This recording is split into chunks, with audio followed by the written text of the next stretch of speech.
1985년도에 월남전이 있을 때입니다. 그때 월남에서 막 싸움이 있을 때에 많은 사람들이 탈출을 합니다. 그래서 보트 피플이라고 하는 말이 생길 정도로 배 하나에 많은 사람들이 타서 도망을 칩니다. 근데 그때 원양어선들이 그 보트 피플 옆을 많이 지나가요. 96명이 탄 이 보트 피플 옆을 원양어선들이 25개나 지나갔어요. 근데 얼마나 많은 사람들이 아우성을 쳤겠어요. 우리 좀 살려달라고. 왜? 이 배가 언제나 파손될지 알 수가 없으니까. 근데 26번째 한국의 원양어선이 지나가는데 그 선장이 누구냐면 전재용 씨예요. 사람들이 살려달라고 애를 쓰는 거예요. 악을 쓰고 소리를 지르고 그 옆을 쓱 지나가는데 양심의 소리는 건져라. 회사에 무전을 쳤어요. 사람들이 이렇게 살려달라고 하는데 어떡하냐. 야, 지금 그 사람들 내려오면 큰일 난다. 그냥 와. 지나갑니다. 양심의 소리는 자꾸 살려라고 얘기합니다. 그래서 배를 돌렸어요. 선원들이 난리였어요. 내가 책임진다. 그래서 96명을 살렸어요. 부산에 왔는데 난리가 났죠. 회사, 정부에서. 그래서 그 사람은 오자마자 선장 잘렸어요. 그리고 1년 후에 96명은 전 세계적으로 흩어졌어요. 그리고 이 전재용 씨는 지금 바닷가에서 양식업을 하고 있는데 한 달 전인가 미국에서 연락이 온 거예요. 그때 96명의 대표로 있었던 그 누웨인이라고 하는 분이, 피터 누웨인이라고 하는 분인데 월남 사람인데 이 전재용 씨를 계속 찾은 거예요. 한국에. 이 연락이 안 닿는 거예요. 왜? 자기들을 살려준 사람이니까. 어떻게 좀 인사를 좀 하고 싶고 고마워서 계속 찾았는데 안 됐는데 한 달 전에 이게 연락이 된 거예요. 그래서 저쪽에 양식업을 하고 있는 이 전재용 씨를 초청을 합니다. LA로. 그래서 막내딸과 부인과 함께 가서 환영식에 참석을 하여 환대한 그 대접을 받고 돌아왔다고 하는 그 글을 읽으면서 야, 그때 그 양심의 소리를 들었던 그 전재용 씨가 96명의 생명을 살렸는데 그 96명 중에 전 세계적으로 뿔뿔이 다 흩어졌고 미국에서 한 10대 명이 살고 있다는 거예요. 근데 그들이 모여서 이 사람을 초청하고 대접을 한 거예요. 여러분, 양심의 소리라고 하는 것이 이렇게 중요한 겁니다. 양심적으로 살면 언젠가는 빛날 때가 있습니다. 양심적으로 살면 힘든 것 같지만 사실상 굉장히 행복해요. 양심적으로 살면 하나님이 기억해 주십니다. 양심은 하나님의 음성을 듣는 통로이거든요. 양심은 하나님이 인간에게 주신 가장 아름다운 하느님의 나라의 법입니다. 그래서 인간은 양심적으로만 살면 이 사회가 굉장히 아름다울 수가 있는데 양심을 현실과 타협하는 거예요. 양심을 나의 이익과 손해와 계속 타협합니다. 그래서 양심을 속이고 지금 현실적인 이익과 손해를 계속 따지면서 살아가는 거죠. 참 안타까운 일이 너무나 많죠. 그러나 우리는 하나님을 믿는 사람으로서 정말 양심대로 살려고 애를 써야 되는 거죠. 왜? 그것이 우리의 신앙의 본질이기 때문에 그렇죠. 욕망대로 살지 마십시오. 감정과 기분대로 살지 마십시오. 나의 이익과 손해를 너무나 따지지 마십시오. 만약에 그렇게 살면 이 사회가 심각하고 문제가 많은 사회가 되는 거죠. 오늘 본문의 내용이 뭡니까? 이스라엘 백성들이 가나안 땅에 들어가게 됩니다. 근데 모세는 이스라엘 백성들에게 이렇게 얘기합니다. 너희들이 가나안 땅에 들어가면 어렵고 가난한 자들이 굉장히 많이 있다. 그런데 그 어렵고 힘들고 가난한 어려운 사람들을 무시하지 말고 그들에게 관심과 사랑으로 너희들이 먹을 것도 주고 손도 펴면서 사랑에 많은 관심을 가져줘라. 이것이 너희들이 할 일이고 하나님의 본성이다. 그리고 하나님을 믿는 너희들이 그렇게 실천해 가야만 된다라고 하는 사실을 우리에게 말씀해 주고 있는 내용이에요. 우리는 본문을 통해서 몇 가지 음성을 들었으면 좋겠습니다. 첫째는 반드시 손을 펴라고 말씀하고 있어요. 우리가 사는 이 세상에는 가난하고 힘든 자들이 너무나 많아요. 오늘 본문에 그렇게 얘기합니다.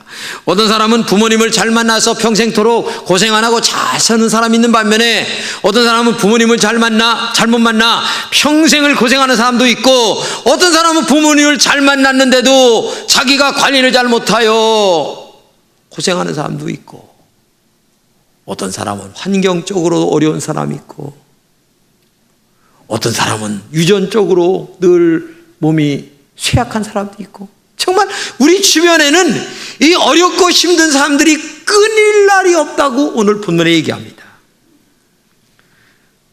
땅에는 언제든지 가난한 자가 그치지 아니하겠으므로 내가 내게 명령하여 이르노니 너는 반드시 내 땅 안에 내 형제 중 곤란한 자와 궁핍한 자에게 내 손을 펴라.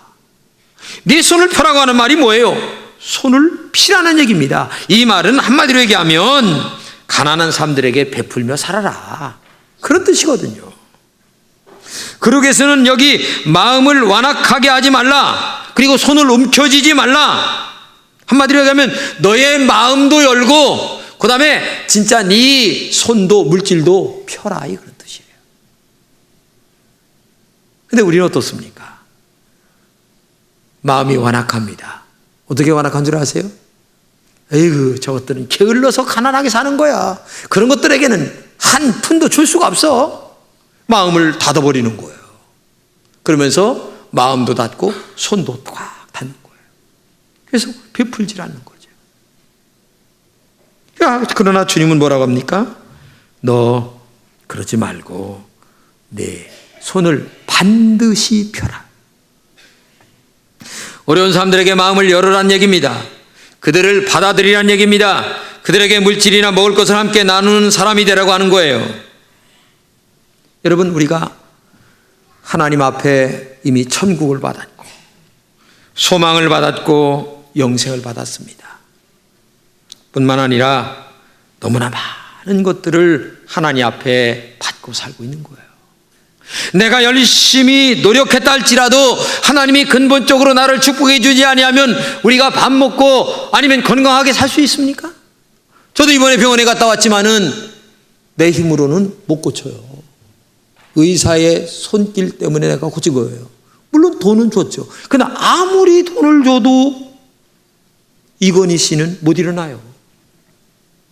안 되잖아요. 내가 돈을 줬어도 다른 사람을 통하여 내가 건강을 얻었다는 것 자체가 얼마나 큰 축복입니까?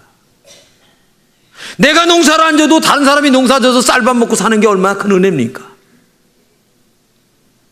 글로 보면 내가 하는 것은 너무나 지엽적이고 다 90% 이상이 다른 사람들의 은혜와 사랑 때문에 살고 있는 거예요. 하나님으로부터 구원받았습니다. 다른 사람들로부터 사랑을 받고 살아갑니다. 부모님으로부터 은혜를 받고 살아갑니다. 주변 사람들의 사랑을 받고 살아갑니다. 얼마나 이게 받은 것이 많습니까? 그러니까 오늘 우리가 손을 펴야 된다는 거죠. 하나님은 가난한 자와 고아, 과부 같은 약자에게 끊임없는 관심과 사랑을 보이라고 말씀하고 있는데 성경이 이렇게 얘기합니다. 너희 땅의 곡식을 벨 때에 너는 반 모퉁이까지 다 베지 말며 떨어진 것을 줍지 말고 너는 그것을 가난한 자와 객을 위하여 버려두라. 나는 너희 하나님 여호와라. 그 거룩하신 처소에 계신 하나님은 고아의 아버지시며 과부의 재판장이다. 농사를 질 때에도 많이 이삭을 흘리면서 농사를 지란 얘기예요. 응?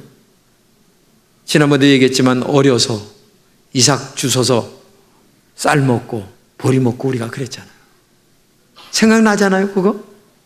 예? 오늘도 그런 사람, 주로 오는 사람들이 많으니까 일부러 흘리란 얘기예요. 이게 하나님이 우리에게 가르쳐 주시는 법이에요. 짜장면집을 운영하는 박권용 집사가 책을 하나 냈는데 행복을 만드는 짜장면이라고 하는 그런 책이에요. 근데 그 책을 보니까 참 재미있어요. 이 양반이 굉장히 선행을 많이 하는 사람인데 이렇게 얘기합니다. 사람들은 보통 이렇게들 말한다. 나중에 좀 살만하면 여유가 생기면 돕지. 그러나 내 경험으로 봐 그런 사람은 결국 남을 돕지 못하게 된다. 재벌이라면 몰라도 보통 사람들한테는 쓰고 남아서 도와줄 여윳돈이란 절대로 생기지 않는 법이기 때문이다. 평범한 사람들에게 돈이란 언제나 모자란 것이다. 그래서 아쉬운 것이 아닌가? 또 돈이란 많이 생기면 생길수록 쓸 데가 많아진다. 그래서 점점 더 많은 돈을 갖고 싶어 하는 것이다. 돈이 많을수록 남을 위해서 쓰기는 더 어려워지는 것이 그 때문일 것이다. 그러므로 여유는 생기는 것이 아니라 만들어야 하는 것이다. 그리고 돕는 데에도 때가 있는 것이다. 돈을 모으는 동안 도와야 할 사람은 자기 옆을 지나쳐 가버린다. 그렇게 10사람 100사람 지나 보내고 나면 나중에 첫 번째 오는 한 사람을 크게 돕겠다고 마음먹는 것은 정말 우스운 일이 아닌가. 당장 생활 속에서 뻗쳐오는 손길에 동전 한 입 얹어주는 것이 진정한 사랑이 아닌가. 그는 그렇게 말하고 있어요. 그렇죠. 어려운 분들을 반드시 도우려는 마음만 있으면 내가 어려워서 짜장면 장사를 하면서도 얼마든지 베풀 수가 있지만은 마음이 없는 사람은 옆에 싸놔도 주질 않아요. 근데 오늘 보면은 너 반드시 손을 펴라. 좀 그런 마음이라도 갖고 사는 넉넉한 여러분들 되시기를 주님의 이름으로 축복합니다. 두 번째는 손을 펼 때에 기쁜 마음으로 펴라고 말씀하고 있습니다. 우리가 사람을 도울 때에 억지로라도 하는 분도 있습니다. 또 어떤 분은 바리새인들 마냥 자기 얼굴 내려고 그저 길바닥에서 많은 사람들 앞에 나 뭐 했다 하면서 자기 자랑하려고 하는 사람들도 있어요. 이렇게 하지 말고 정말 억지로 체면 유지하려고 하지 말고 그저 기쁜 마음으로 적지만 손을 펼 때에 그게 얼마나 나에게도 기쁘고 또 받는 사람도 기쁠까. 성경에 오른손이 하는 것도 왼손이 모르게 하라 하는 말씀도 있습니다만은 여러분 좀 기쁜 마음으로 즐거운 마음으로 체면 유지하는 마음 하지 말고 우리가 그렇게 살았으면 하는 마음이 커요. 어떻게 이렇게 기쁜 마음으로 할 수 있을까? 잘 생각해 보니까 제가 이러기 때문에 기쁜 마음으로 할 수 있다는 거예요. 첫째는 내가 이 땅에 태어날 때에 빈손으로 왔다는 것을 결코 잊지 마세요. 예? 여러분 올 때에 뭐 싸질머지고 오셨습니까? 옷 한올 걸치지 않고 왔습니다. 근데 가부지간에 지금 이만큼 살고 있다는 것 자체가 축복이 아닌가 하는 생각을 가져보면 얼마든지 베풀 수 있고, 두 번째는 하나님의 축복 가운데 내가 살고 있어요. 저는 이 숨 쉬는 것 자체가 너무나 큰 은혜인 줄 알아요. 너무나 큰 은혜. 응? 공기도 주시고 또 좋은 성도님들 만나서 목회하는 것 자체가 너무나 큰 축복이에요. 그게 감사해요. 또 세 번째는 나도 다른 사람의 도움을 받고 살고 있다. 아까도 얘기했지만은 거의 90% 이상이 다른 사람들의 도움 속에 사는 거예요. 죽을 때 빈손으로 간다는 거 잊지 마세요. 아무것도 안 가져갑니다. 그렇기 때문에 살아있는 동안 베푸는 게 중요한 거고, 그리고 여섯 번째는 하나님의 심판이 있다는 것을 잊지 마세요. 네가 이 땅에 예수 믿었냐 안 믿었냐라고 하는 구원의 심판이 있고, 그 다음에 어떻게 믿었냐 하는 상급의 심판이 있어요. 이 두 가지가 있어요. 그래서 지옥과 천국이라고 하는 이 심판이 있고 상급의 심판이 있다는 걸 꼭 알아야 돼요. 이 땅의 살은 그대로 적나라하게 하나님 앞에 그대로 나타나는 거예요. 이걸 꼭 기억하면서 하루하루 우리가 하나님 앞에 정말 힘든 자들을 도우면서 살아가는 그런 마음이 있어야 되지 않을까. 그러면 이렇게 손을 펼 때에 어떤 결과를 주신다고 그랬어요? 하나님은 범사에 복을 주신다고 했습니다. 성경이 이렇게 얘기합니다. 내 하나님 여호와께서 내 범사에 내 손으로 하는 바에 내게 복을 주시랴. 난 우리 금천교인들이 잘 되면 제일 좋아요. 나 여러분들이 잘 되기를 정말 기도하거든요. 근데 내가 잘 되도록 신앙생활을 해야 된다는 얘기죠. 하나님이 나에게 복을 주실 수 있도록 신앙생활을 해야지, 하는 짓은 꼭 못 받게 하면서 복 주세요, 복 주세요 한다고 해서 하나님이 쏘가 넘어갈 분이십니까? 아니에요. 하나님은 머리털까지 세신 바 되신 너무나 정확한 분이에요. 그러니까 오늘도 여러분과 제가 하나님 앞에 정말 어려운 자들을 도우면서 믿음 안에 정직하게 살아갈 때에 하나님이 우리에게 복 주지 않겠느냐. 성경에 이런 말씀도 있습니다. 흩어 구제하여도 더욱 부하게 되는 일이 있나니 과도히 아껴도 가난하게 될 뿐이니라. 구제를 좋아하는 자는 풍족하여질 것이요 남을 윤택하게 하는 자는 윤택하여짐이니라. 구제를 많이 하는 사람은 하나님이 축복하신다는 얘기입니다. 왜? 그 마음의 심성이 하나님이 오실 때에 그저 축복할 수밖에 없는 심성을 갖고 살아가니까. 제가 어제 조선일보에서 봤습니다. 그 밑에 보니까 전화가 있어서 내가 전화를 했더니 그 분이 받아요. 교회 나가십니까? 그랬더니 교회 나가시는 권사님이라고 그래서 제가 대화를 했는데, 강경환 권사인데 이분은 염전을 하십니다. 놀랍게도 두 손이 없어요. 두 손이. 근데 어려서 바닷가에서 깡통 같은 것을 들고서 놀다가 이게 터졌어요. 보니까 6.25 때 흘려놨던 폭탄이에요. 그래서 남의 염전을 빌려서 하는 거예요. 그런데 놀랍게도 이분은 하나님 앞에 11조도 바치지만 또 다른 10분의 1을 항상 어려운 사람들을 위해서 도왔어요. 이게 그분의 철학이었어요. 근데 얼마나 어려웠던지 이런 글을 써놨어요. 노력보다 어려운 것이 있네다.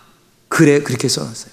그러니까 남의 염전을 빌려서 하니까 노력을 많이 해서 결과가 좋아도 힘들죠. 그분은 또 이렇게 합니다. 처음에는 믿음으로 시작했습니다. 그러나 노인들 기뻐하는 모습에 내가 더 기뻐서 그만둘 수 없었습니다. 1년 버는 것이 다 본전 갖고 나면 7천만 원 남는데요. 근데 거기서 1,000만 원을 떼어서 어려운 자들을 돕는다는 거예요. 근데 얼마 전에 그 빌려서 하는 염전을 내놓으라고 그래요. 하숙시 내놔서 알거지가 됐는데 얼마 전에 누가 또 빌려줬는데 24,000평을 빌려줬대요. 하나님은 더 크게 나를 축복하셨다고 하면서 더 많은 어려운 자들을 도울 수 있다라고 하는 희망을 갖게 됐다고 하는 거죠. 저는 그 글을 읽고 또 그분과 전화로 다 대화를 하면서 많은 것을 느꼈어요.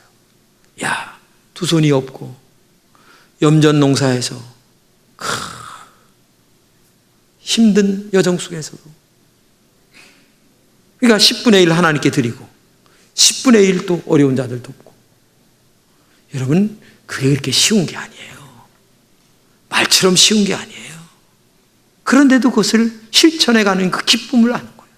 그러니까 하나님이 이번에 24,000평 주셨다고 하면서 감사하더라고요. 축복하시는 하나님이시죠. 우리 주변에는 예수님처럼 말하는 사람은 많습니다. 그러나 예수님처럼 사는 사람은 정말 적어요. 이것이 오늘 우리의 현실입니다. 어려운 사람을 돕자는 말들을 많이 합니다. 그러나 내가 나를 희생시키며 어려운 자들을 정말 돕는 자가 얼마나 되겠습니까? 사람은 자기의 두레박만큼 인생을 퍼올리는 겁니다. 그래서 우리는 두레박을 많이 사용하여 물을 길렀어요. 근데 물 길러보면 아무리 우물에 찰랑찰랑 물이 넘쳐도 두레박 크기보다는 더 기를 수 없어요. 그래서 때로는 작은 두레박을 큰 것으로 바꾸어 기르기도 했었습니다. 다른 말로 얘기하면 내 신앙의 두레박은 얼마나 큰가?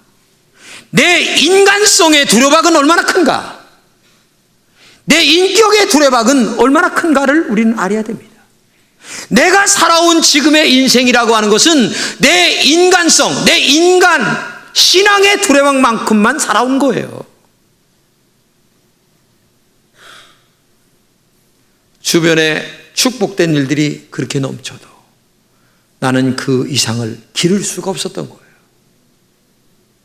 하나님이 기르도록 축복하지도 않았어요. 왜? 내가 심은 것이 그것밖에 없기 때문에. 그러므로 오늘도 여러분과 제가 정말 내 신앙의 두레박, 믿음의 두레박, 인격의 두레박, 그리고 사랑의 두레박을 믿음 안에서 키워가야 되는 거예요. 그래야 하나님의 더 많은 것들을 길어 올릴 수 있지 않겠느냐 그 말이죠.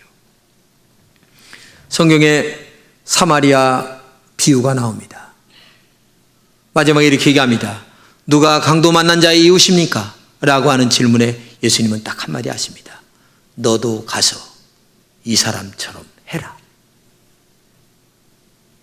이게 중요한 겁니다. 머리로 아는 것, 입으로만 얘기하는 것, 적지만 아니면 작지만 눈꽃만큼 하지만 너도 가서 이와 같이 하라. 이게 중요하다는 얘기예요. 신앙이라고 하는 것은 특별한 게 아닙니다.